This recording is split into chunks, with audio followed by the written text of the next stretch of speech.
Assalamualaikum warahmatullahi wabarakatuh. Memasuki alam kubur merupakan fase pertama setelah seseorang mengalami kematian. Sebuah alam baru yang disebut alam barzah dan dianggap paling menakutkan saat pertama kali kita terbangun atau sadar bahwa kita telah mati. Seseorang yang sudah mati akan merasa tak percaya jika ia sudah meninggalkan alam fana dan serasa bermimpi ketika di alam kubur. Digambarkan jika seseorang yang baru satu hari meninggal seperti mengalami mimpi jika dia belum mati, tetapi sebenarnya sudah memasuki alam barzah. Disebutkan ketika seseorang yang mengalami kematian dan kemudian memasuki alam kubur, maka pertama yang akan datang adalah malaikat mungkar dan nangkir. Kedatangan malaikat mungkar dan nangkir di alam kubur ini pun digambarkan dengan cukup menyeramkan bagi mereka yang banyak melakukan maksiat semasa hidup. Tetapi akan nampak menawan bagi mereka yang semasa hidupnya taat di jalan Allah. Ketika pertama kali berhadapan dengan manusia di alam kubur, maka ada 6 pertanyaan yang akan diajukan oleh malaikat mungkar dan nangkir. Adapun 6 pertanyaan di alam kubur ini menentukan perjalanan selanjutnya. Apakah dia akan di tempat bersama para nabi, ulama, dan umara di surga, atau justru memasuki neraka dan dihisab terlebih dahulu? Pertanyaan itu adalah yang pertama, man rabbuka, siapa Tuhanmu? Ma dinuka, apa agamamu? Man nabiyuka, siapa nabimu? Ma kitabuka, apa kitabmu? Aina kiblatuka, di mana kiblatmu? Dan yang keenam adalah man ikhwanuka, siapa saudaramu? Benarlah demikian, kehidupan alam barzah atau alam kubur banyak disebutkan dalam Al-Quran dan hadis, serta siksa-siksanya yang tanpa ampun bagi mereka yang berdosa, tetapi akan mendapatkan kelapangan dan ketenangan bagi umat yang beramal saleh. Dan berikut ini adalah hadis Rasulullah SAW yang menggambarkan perjalanan manusia setelah melewati fase kematian. Maka di alam kubur sudah menanti kehidupan baru dan serba asing. Hadis panjang Al-Bara' bin Azib yang diriwayatkan oleh Imam Ahmad dan disahihkan oleh Imam Al-Hakim dan Syekh Albani ini menceritakan perjalanan para manusia di alam kuburnya.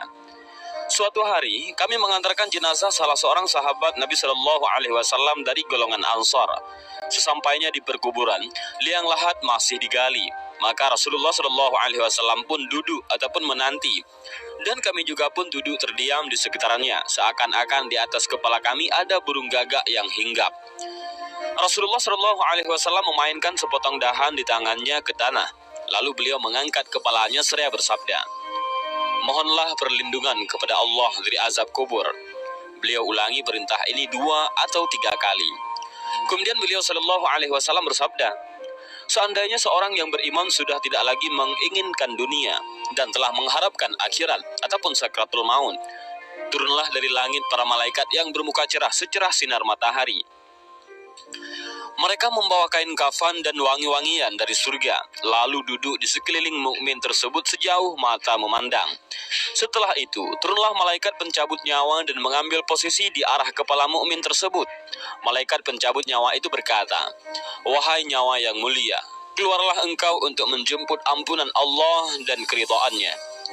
Maka nyawa itu dengan mudahnya keluar dari tubuh mukmin tersebut seperti lancarnya air yang mengalir dari mulut sebuah kendil. Lalu nyawa tersebut diambil oleh malaikat pencabut nyawa, dan dalam sekejap mata diserahkan kepada para malaikat yang berwajah cerah tadi, lalu dibungkus dengan kafan surga dan diberi wangi-wangian darinya pula. Hingga terciumlah bau harum seharum wangi-wangian yang paling harum di muka bumi. Kemudian, nyawa yang telah dikafani itu diangkat ke langit. Setiap melewati sekelompok malaikat di langit, mereka bertanya, 'Nyawa siapakah yang amat mulia itu?'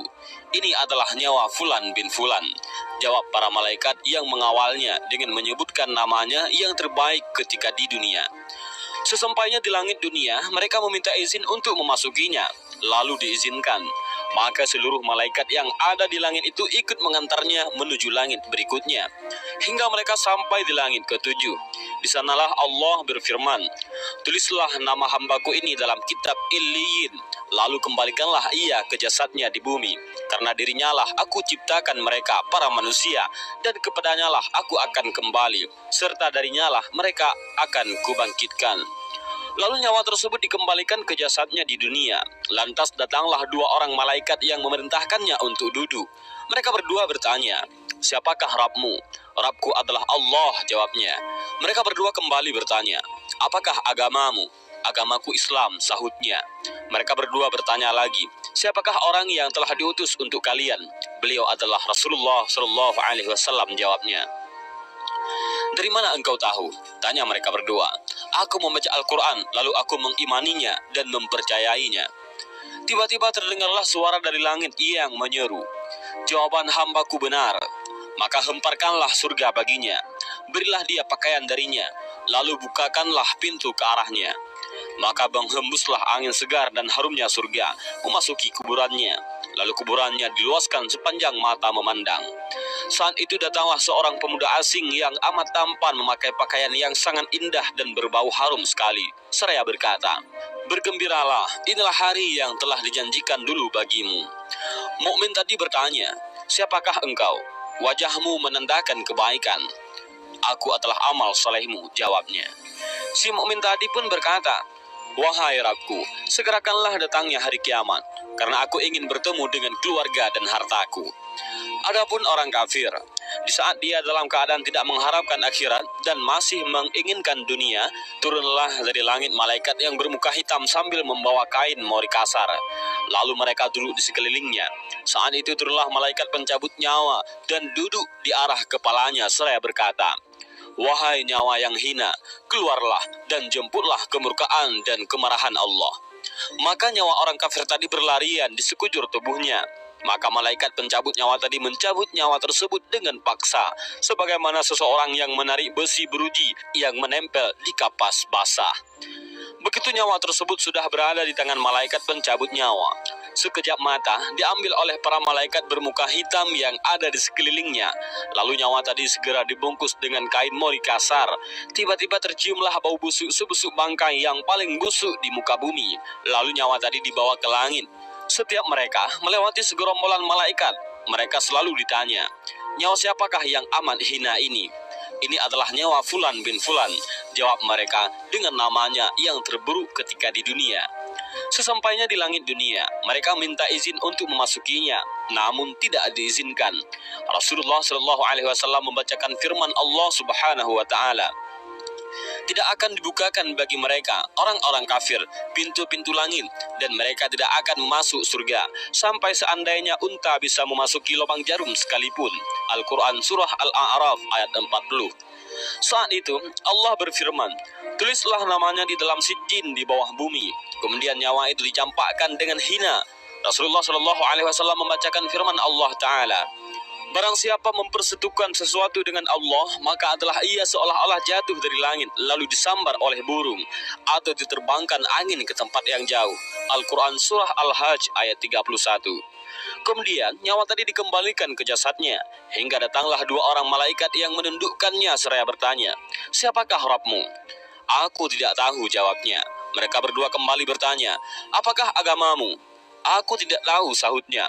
Mereka berdua bertanya lagi, "Siapakah orang yang telah diutus untuk kalian?" "Aku tidak tahu," jawabnya. Saat itu terdengar seruan dari langit, "Hambaku telah berdusta, hamparkanlah neraka baginya dan bukakan pintu ke arahnya." Maka hawa panas dan bau busuk neraka pun bertiup ke dalam kuburannya.